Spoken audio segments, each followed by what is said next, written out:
Welcome to Martha Family Secret Stories. My name is Caroline Hartwell. I am 30 years old. And what I am about to tell you is the story of how my own mother stood up at my engagement party, took the microphone out of my father's hand, smiled at 86 guests, and told them that I had dropped out of medical school because I could not handle the pressure. Please subscribe and like this video and listen to my story till the end and let me know which city you're listening from. That way, I can see how far my story has traveled. She said it so sweetly. She always did everything sweetly. That was the thing about my mother, Donna Hartwell. The cruelest things she ever did to me, she did them with a smile and a measured voice and the absolute certainty that she was right. But before I tell you what happened that night, before I tell you what my fiance did when he stood up from his chair and the entire room went silent, I need to take you back.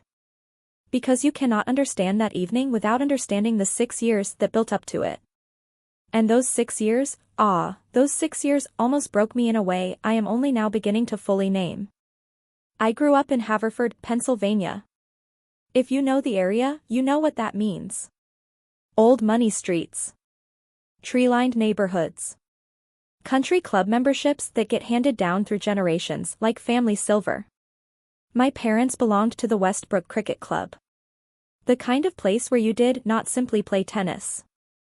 You performed respectability. In our world, what people thought of you was not separate from who you were. It was who you were. My mother, Donna, was a hospital administrator.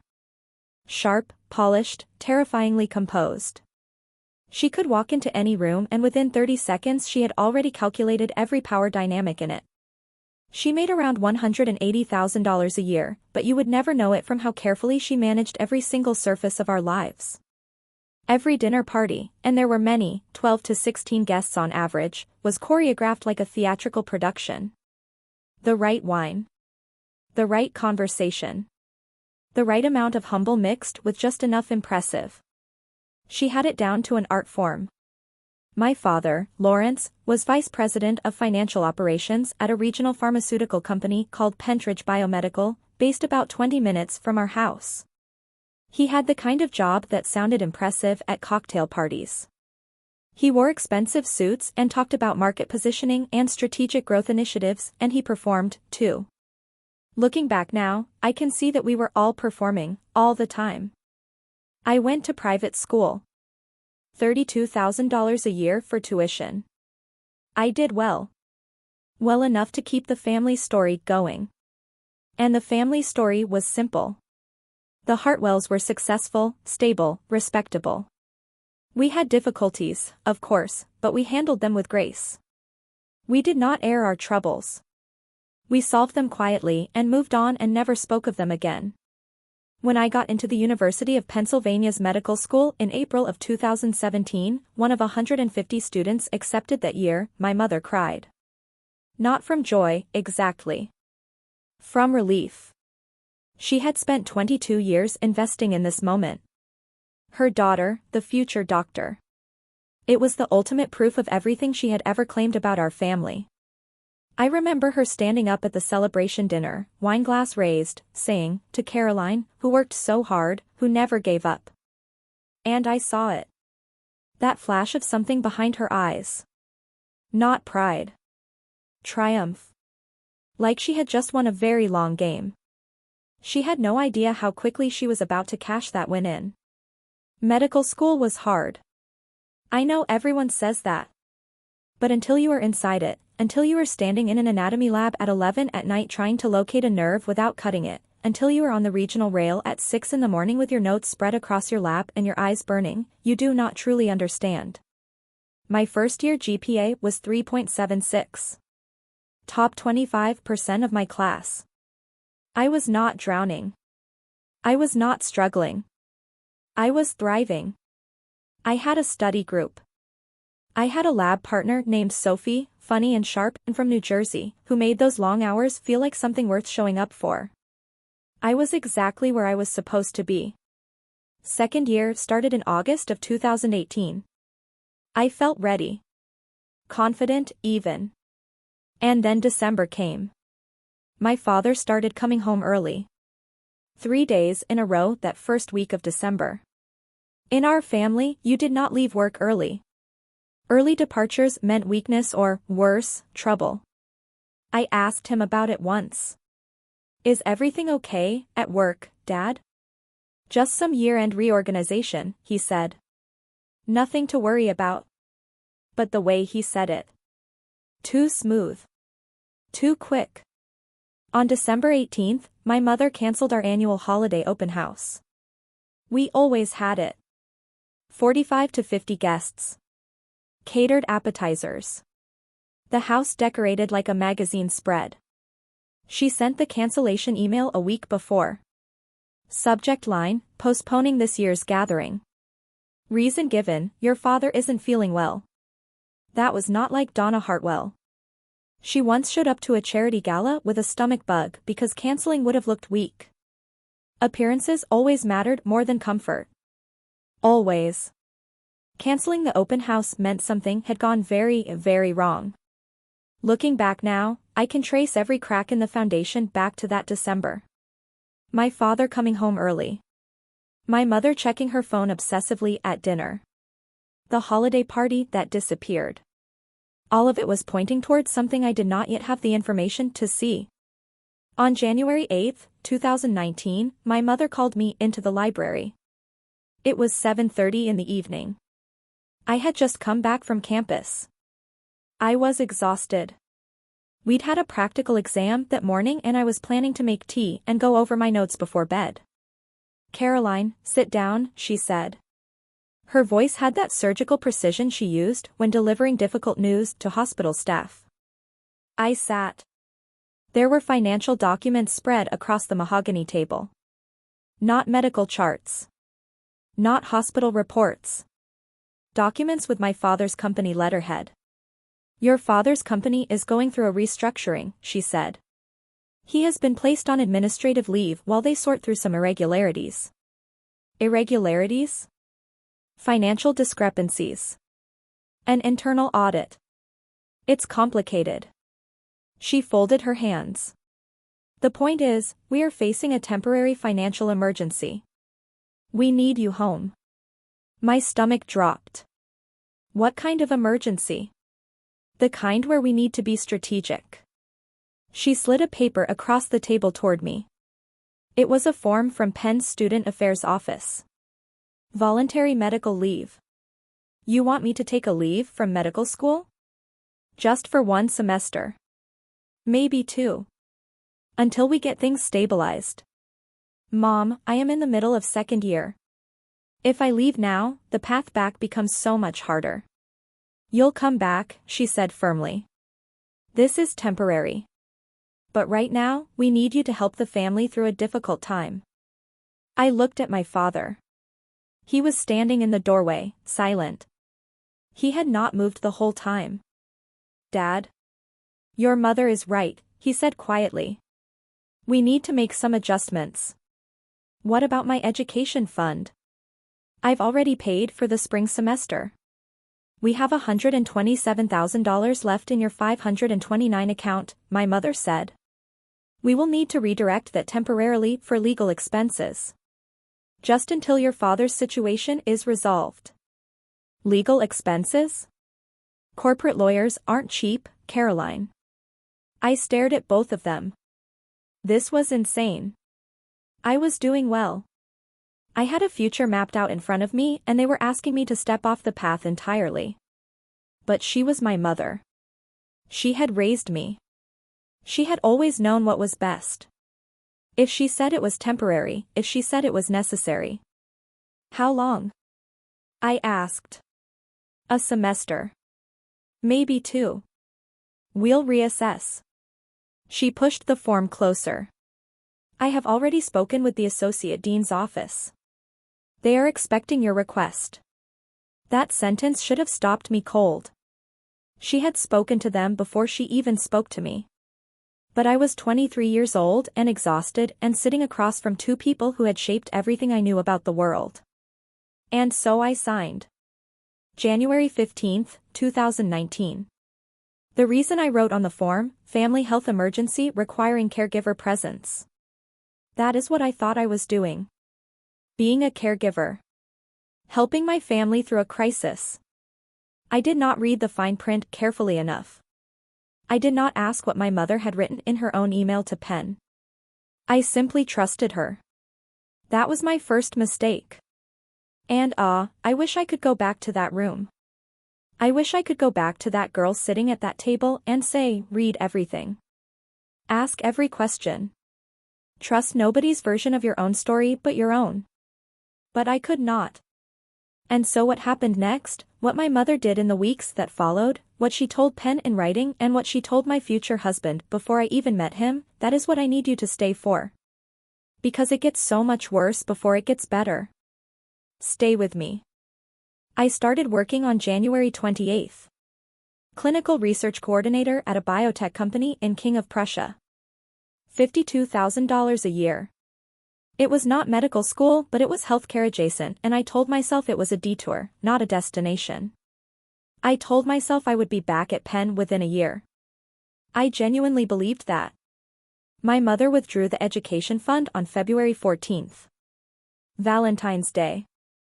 $127,000 transferred to something called the Hartwell Family Trust. Legal expenses. I did not see that line item until years later. I did not know what was being done with my money while I was quietly showing up every morning to a job I had never planned to have. My father's situation settled in September of 2019. Early retirement, we told people. Clean. Dignified. Final. What we did not tell people was that he had paid back $865,000 over 36 months. $250,000 immediately, liquidated from his retirement account and our family's investment portfolio, and a home equity line.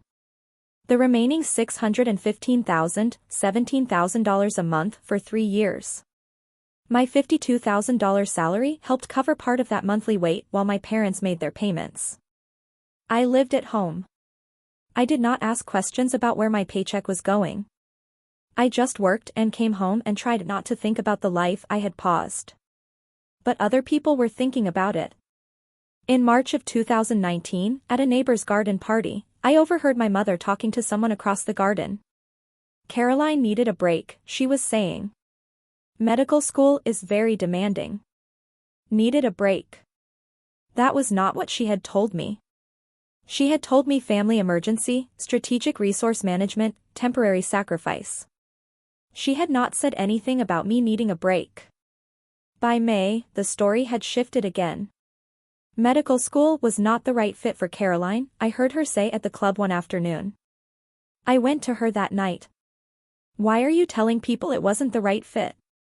Because it is easier than explaining the whole situation, she said calmly.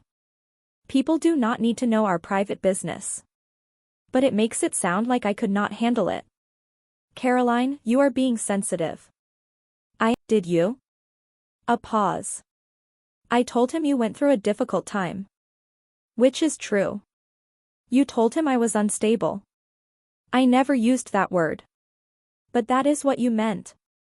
That is what you wanted him to believe. I was protecting you, she said, her voice hardening. You were fragile, Caroline. You needed someone steady. I did what any mother would do. You lied about me to my husband before I even married him. I gave him context so he could support you properly. He does not support me, Mom. He manages me like I am a project. Because you do not always see what is best for you. She said it like it was simply a fact. Medical school was too much. I knew it. I pulled you out before you completely fell apart. And I made sure Gregory understood what he was getting into. I hung up. And that was the moment. That was the moment I understood that she had not just lied to protect the family from embarrassment. She had believed it.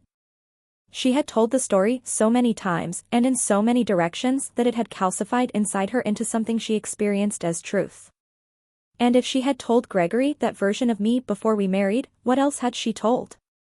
Who else had heard it? Weeping, I sat on the floor of our kitchen for a long time that night. Not because I was fragile. Not because I could not handle things. Because when the person who is supposed to know you best in the world turns out to be the author of your worst story, the grief of that is something that takes a long time to name. I moved out in October of 2021. I filed for separation on the 28th. Gregory did not fight it. I think somewhere in him, he knew. I do not blame you for believing her, I told him when I left. I blame her for making you believe it. The divorce was finalized by April of 2022.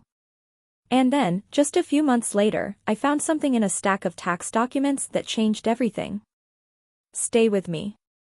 Because what I discovered in that parking lot is what started the whole unraveling. And the truth, when it finally came, was even worse than I had imagined. June of 2022.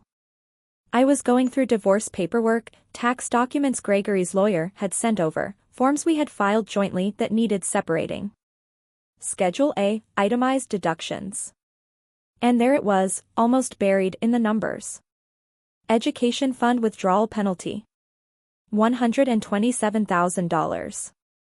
Date, February 14, 2019. I had known about the withdrawal. What I had not known was the destination. Right there in the notation. Hartwell Family Trust. Legal expenses. Not medical emergency. Not family health crisis. Legal expenses. I sat on my friend Emily's couch and stared at that line for a long time. Then I called Penn. Student Affairs. This is Karen speaking. Hi, my name is Caroline Hartwell. I was a student at the School of Medicine. I took a medical leave in January of 2019 and I need to request my complete file. All correspondence related to my withdrawal. It took 13 days. The email arrived on July 28th. Subject, Records Request, C. Hartwell. Attached, 11 documents. I opened them in my car, parked outside the biotech company where I still worked. I could not wait until I got home. The first document was the voluntary medical leave form. I recognized my own signature. The reason I had written, family health emergency requiring caregiver presence. But underneath, in the official processing notes, someone had added, student requesting mental health support during leave period. I never wrote those words. I never said those words. I never requested mental health support. That was not me. I scrolled to the next document. An email from my mother to the Associate Dean. Sent January 12, 2019. 3 days before she made me sign the form. Subject, confidential. Caroline Hartwell medical leave request. I read it twice. Then a third time. Dear Associate Dean Patterson. I am writing regarding my daughter Caroline Hartwell, currently in her 2nd year. Caroline has been experiencing significant anxiety and stress adaptation issues related to the academic demands of medical school. Our family is seeking appropriate mental health support for her during this time.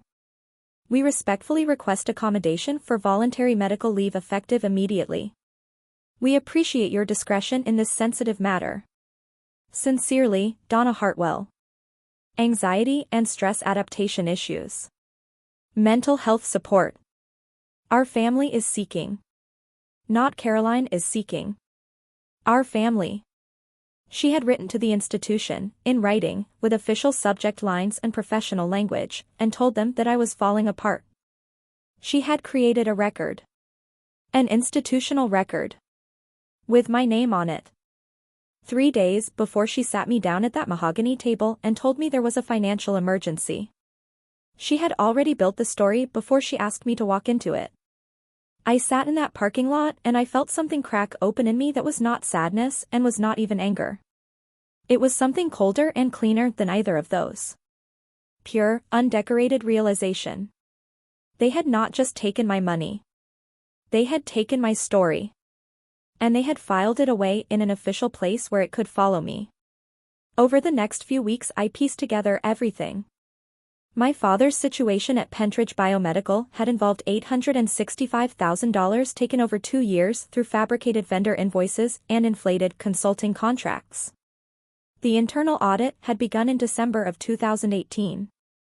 Administrative leave in January of 2019. Settlement finalized September of 2019. My education fund, $127,000, withdrawn February 14th and used for legal fees and initial restitution payments. My first-year salary, $52,000, funneled into household expenses while my parents managed their monthly repayment schedule. The total I had unknowingly contributed to covering my father's restitution, $179,000. But the money was not even the worst part.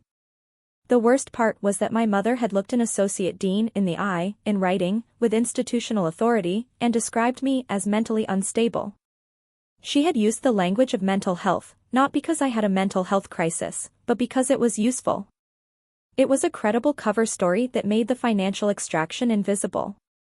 It meant nobody would question why a top 25% student suddenly needed to leave in the middle of her second year. If I was struggling, if I was anxious, if our family was seeking mental health support, then everything made sense and nobody would look deeper. She had turned my sacrifice into my failure. My trust into my weakness. And she had done it so precisely, so politely, using the right language in the right channels, that even I had started to live inside the story she built around me. I was not going back to medical school. I was 30 years old by 2022, and the path back to clinical rotations from a 2019 withdrawal was not something that could be walked easily. But I was not done with healthcare either. In March of 2023, I was promoted to Senior Clinical Research Manager at the oncology biotech where I had been working. $96,000 a year. Leading a team. Managing patient access programs for people who were genuinely vulnerable, people who needed someone in their corner. It was not the MD I had imagined, but it was mine. Built without my mother's architecture. Built on my own terms. I pulled back from my parents. Holiday cards. Occasional phone calls. No more Sunday dinners. No more performances. And then in August of 2024, I went to a healthcare compliance conference at a convention center in Philadelphia. There was a panel on medical education ethics and institutional boundaries. I attended mostly out of curiosity. The second speaker was a man named Ethan Caldwell. 34. Healthcare compliance attorney specializing in institutional fraud, medical schools, hospitals, research facilities. He spoke about cases where families had misrepresented students to institutions, where manipulation created false records, where vulnerable people got trapped in narratives they never wrote. I sat in that conference room and I thought, he would understand. After the panel, I introduced myself. We talked for 20 minutes. He was precise, careful with language, asked very good questions. At the end he handed me his card. If you ever need to talk through any institutional issues, he said. I am around. I called him 2 days later. Our first real conversation lasted 2 hours. By our fourth date, I had shown him everything. The email my mother had sent to Penn. The education fund withdrawal records. The settlement documents. He sat in his apartment with a legal pad and read through all of it, making notes the way someone does when they are preparing to build something with what they are reading. Do you want to do something about this? He asked. I want people to know the truth, I said. I want her to stop being able to tell that story about me. He looked up. Then we will make sure she cannot. He proposed in the summer of 2025. A quiet morning at a botanical garden before the crowds arrived. Simple ring, my choice, practical and exactly right. When he asked, I said yes, without hesitating. Because he had read every document and still looked at me like I was someone worth fighting for. Because he had never once tried to manage me. Because he saw me, not the version my mother had typed into an official letter in January of 2019.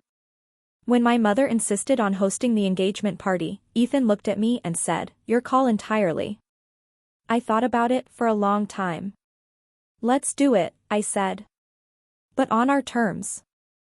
And what we planned for that evening, what we prepared in the weeks leading up to October 19th, you are going to want to stay with me for every single second of it. Because what happened at that party was 6 years in the making. And it was everything. The party was scheduled for October 19th at a hotel ballroom. My mother contributed $8,500 toward it, which meant she got to plan most of it. 80 to 100 guests. Past appetizers. String quartet. Toasts at 7:30.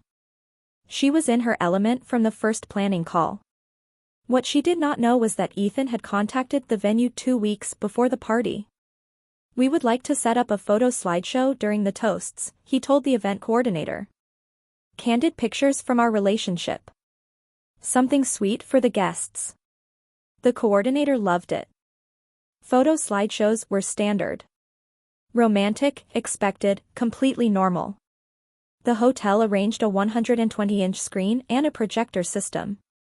My mother approved it enthusiastically when she heard. She probably imagined herself watching footage of us laughing over dinner, the two of us on a weekend trip somewhere, all the beautiful surface moments she could point to and feel proud of. Ethan tested the connection twice. The tablet synced perfectly. No photos would appear on that screen. Only documents. 3 weeks before the party, Ethan reached out to Gregory. They met for coffee. Ethan laid out everything. The embezzlement. The education fund. The email my mother had sent to Penn creating an official record of my supposed mental instability. Gregory sat across the table with his hands going very still as he read my mother's letter to Associate Dean Patterson. I married a version of you she invented, he said quietly. I owe you the truth. Ethan asked if Gregory would be willing to say that publicly if the moment came. Gregory said yes. He would be at the party. Table 7, toward the back. My mother would not notice him until the moment he stood up. October 19th arrived. The ballroom was exactly what you would expect from Donna Hartwell's planning. Crystal chandeliers.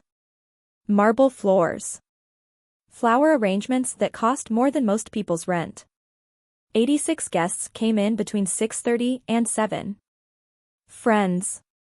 Extended family. Business associates. People from the club. My mother wore designer silk and smiled the way she always smiled at events like this, like she had already won something and was simply waiting for the room to catch up. I wore navy blue. Simple. Clean. Professional. Ethan wore charcoal.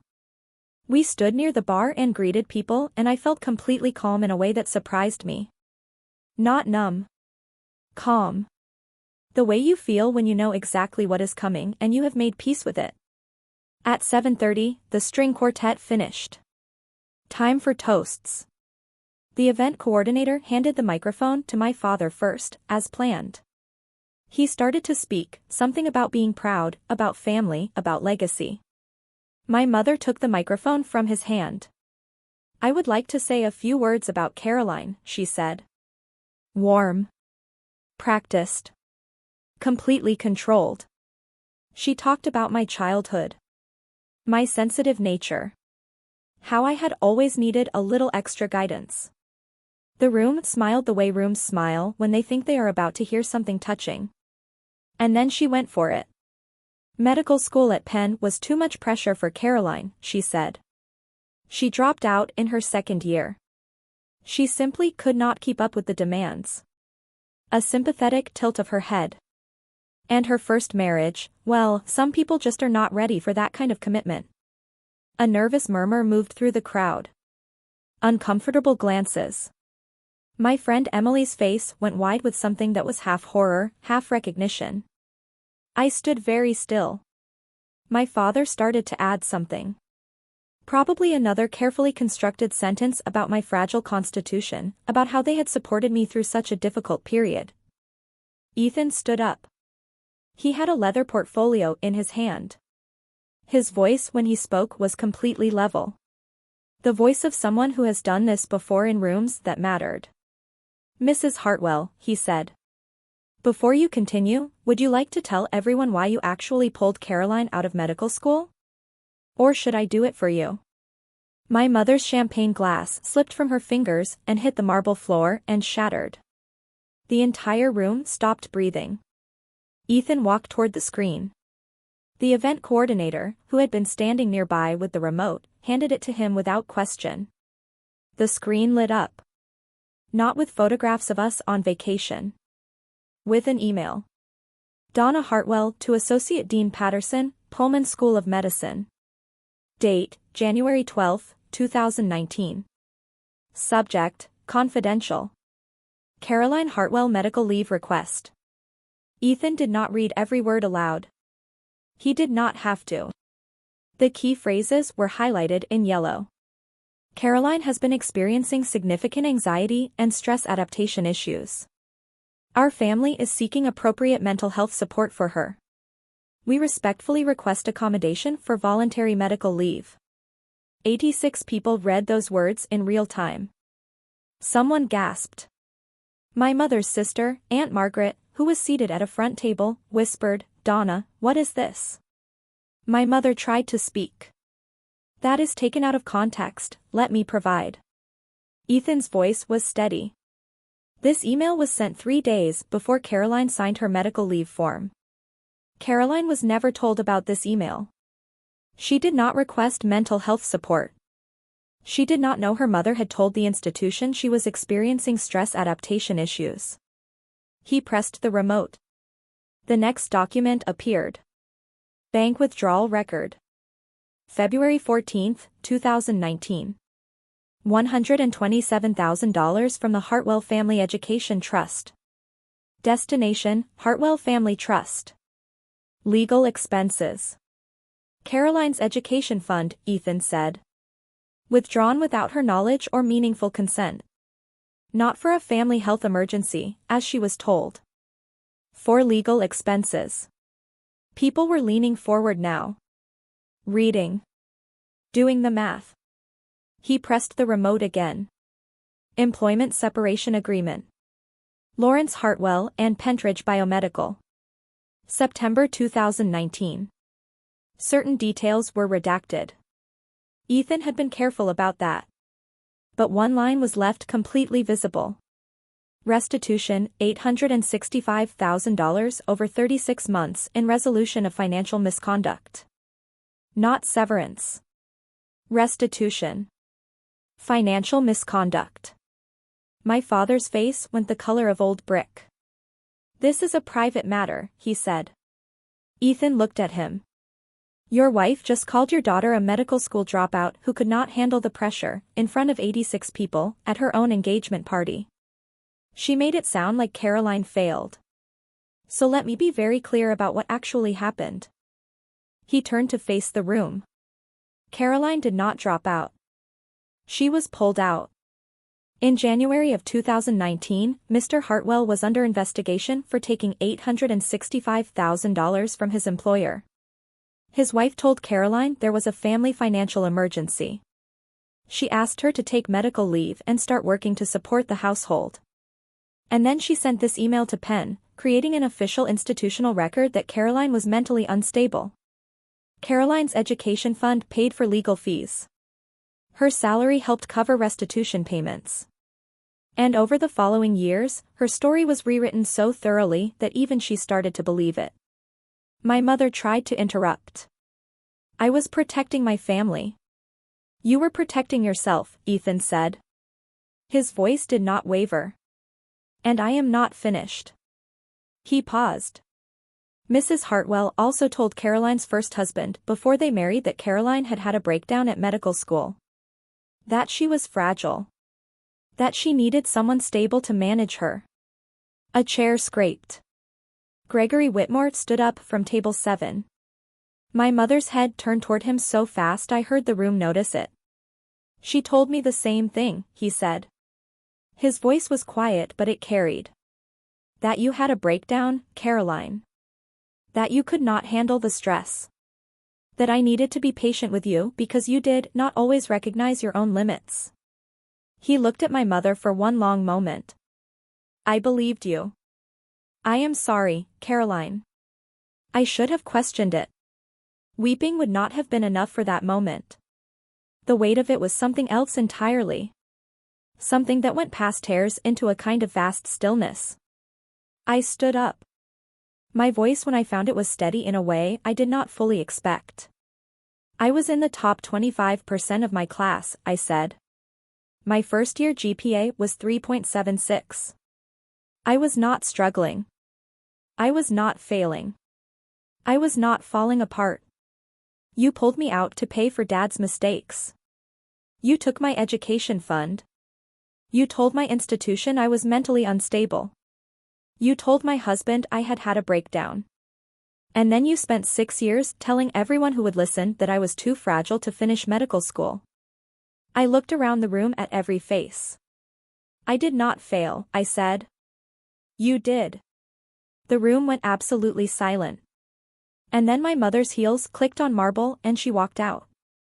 My father followed. Some guests went with them out of loyalty or discomfort or simply not knowing what else to do. 63 people left. 23 stayed. And if you have ever stood in a room and told the truth about something that someone spent years burying, you know exactly what those 23 people meant to me. Stay with me, because the last part of this story is the one that took the longest to live through. And it is the one I most want you to hear. 23 people stayed in that ballroom. Emily was the first to come to me. She was shaking slightly, her eyes red. Your mom told me years ago that you had a nervous breakdown at Penn, she said. I believed her, Caroline. I am so sorry. I should have called you. I should have asked you directly instead of just accepting what she said. 12 people said some version of that sentence to me in the hour that followed. I never knew. I should have asked you. I am so sorry I believed it. Hearing it 12 times should have made it easier. It did not. Each one was its own small grief, another friendship that had been quietly shaped by my mother's version of who I was. Aunt Margaret called me the next morning. Donna is very good at managing narratives, she said. I always felt something was off about her story. Too clean. Too consistent. I should have said something sooner. Over the next 2 days, 14 people from the extended family sent messages asking for the full story. I sent each of them the same response. What Ethan showed at the party is the truth. That is all I have to say. My father emailed on October 21st. Subject, disappointed. Body, we did what we thought was best for the family during a difficult time. Your public humiliation of us was unnecessary and cruel. You are being dramatic. I deleted it. My mother sent nothing. Not a word. Some people, when I told them what had happened at the party, asked if I felt guilty. Guilty. I sat with that question for a long time. They had privately humiliated me for 6 years. They had told my institution, my husband, my friends, and my extended family that I was unstable, fragile, unable to handle reality. They had done it with paperwork and polished language and the authority of parents who appeared to have their daughter's best interests at heart. I gave them one evening of truth in a room full of people. No.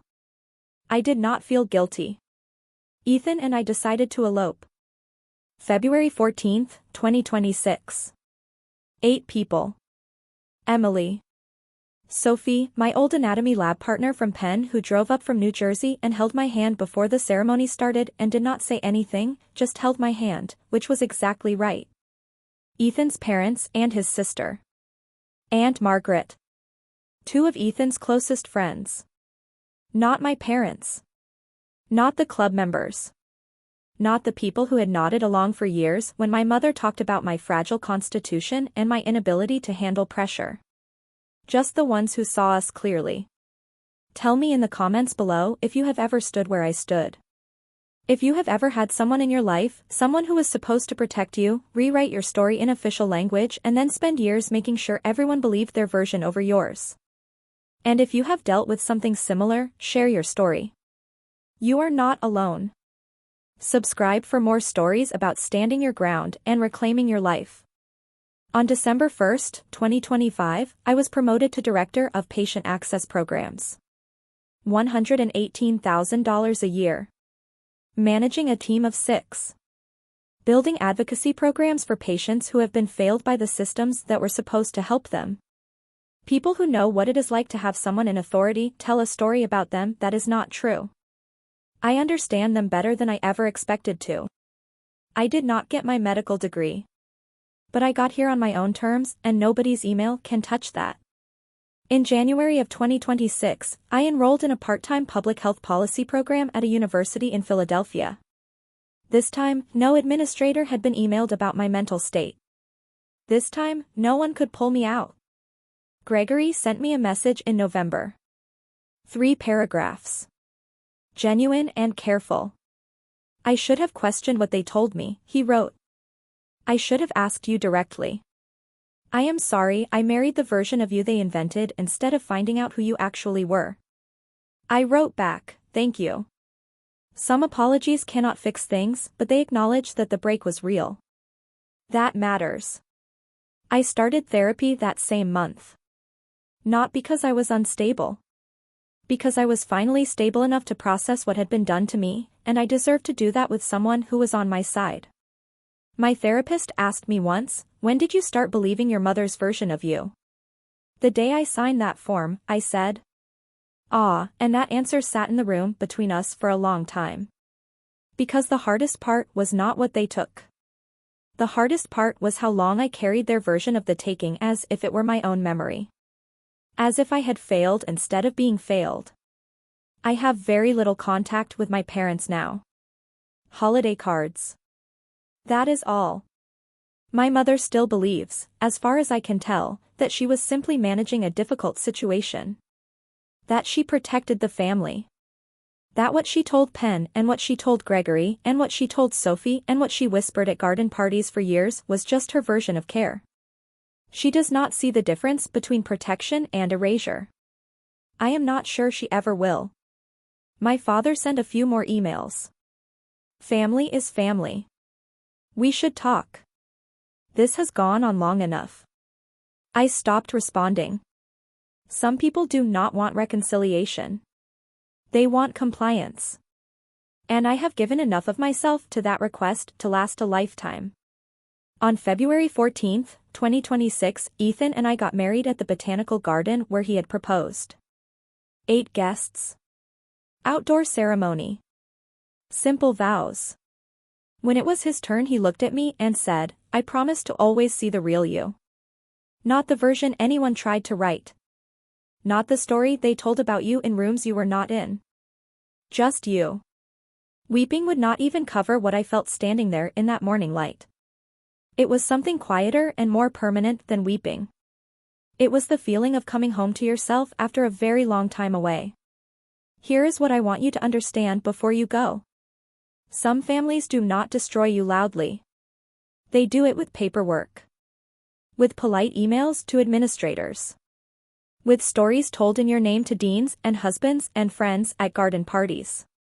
They rewrite your history so carefully and so officially that eventually the document trail becomes the story and you become a character inside it rather than the person who lived it.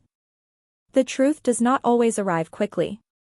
It took me 3 years from the moment I found that tax document to the night I stood in a hotel ballroom and said the words out loud. But when truth comes, it does something irreplaceable. It gives your wounds back their real names. I was not weak. I was betrayed. I was not fragile. I was lied about. I did not fail. I was sabotaged. Those are different things. Completely different things. And the difference matters more than I can tell you. I did not get my MD. But I got my life back. And I got the right to tell my own story, in my own words, without anyone else's hand on the pen. If you have ever had someone rewrite your life, someone who filed away their version of you in official places, and then spent years making sure everyone believed it, I want you to hear this clearly. You are not crazy. You know what happened to you. And someday, when you are ready, you will tell it. That is my story. The real one. The one I am writing now.